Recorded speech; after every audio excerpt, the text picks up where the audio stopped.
So, Eliza, people have various ideas about what yoga is and what it does for people.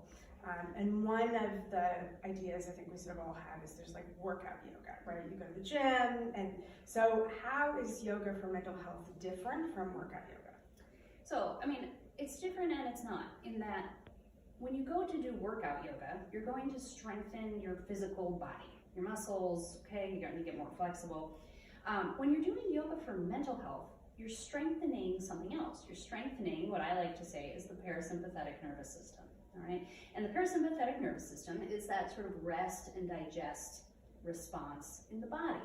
So when you're doing yoga for mental health, you're working on strengthening your ability to do that on cue, right? So you're just sort of training the body to be calm, to be grounded, to be quiet.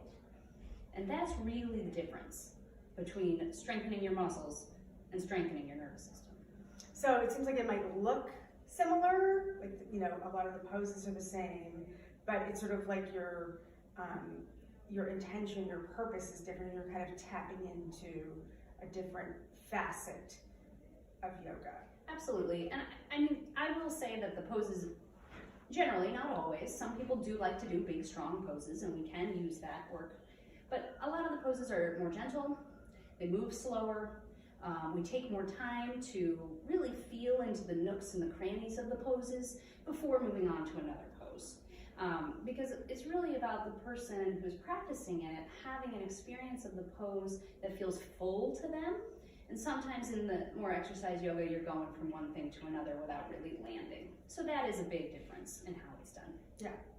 So the workout yoga, you're almost always going to work up a sweat, right? Mm-hmm. And with this, you're kind of going in another direction. Yeah. You wouldn't want to do that so much. No, not really. And it can be done, you know, in any type of clothes. It can be done, you know, if you have props or you don't. You know, there's a lot more flexibility in this sort of approach to yoga.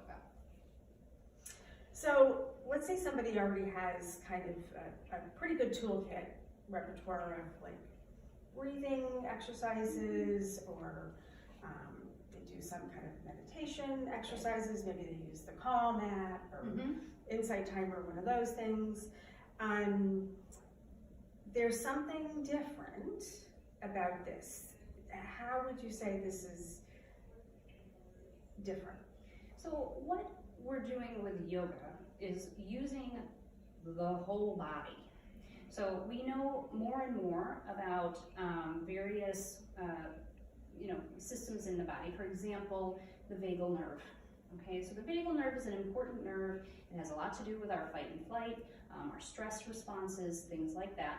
And that vagal nerve goes all the way down. It wraps around your heart, it goes down low into your guts.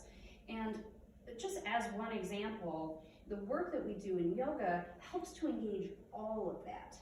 Whereas the meditation and the mindfulness, which are excellent practices, really excellent when used together with yoga, have a lot more to do with the mind, the thoughts, the thinking.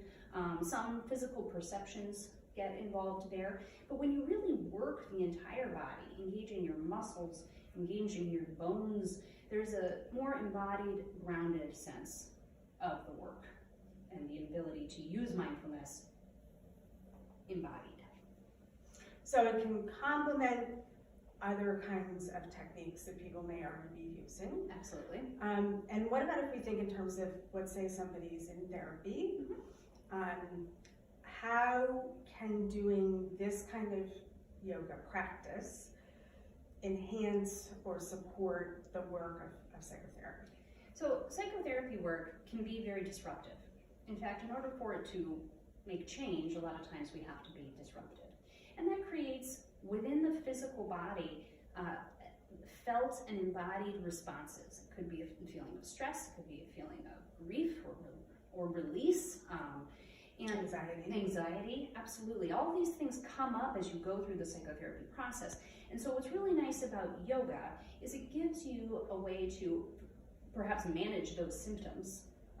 You know, can be used for symptom management. You know, I need to calm down, I need to clear my head, things like that.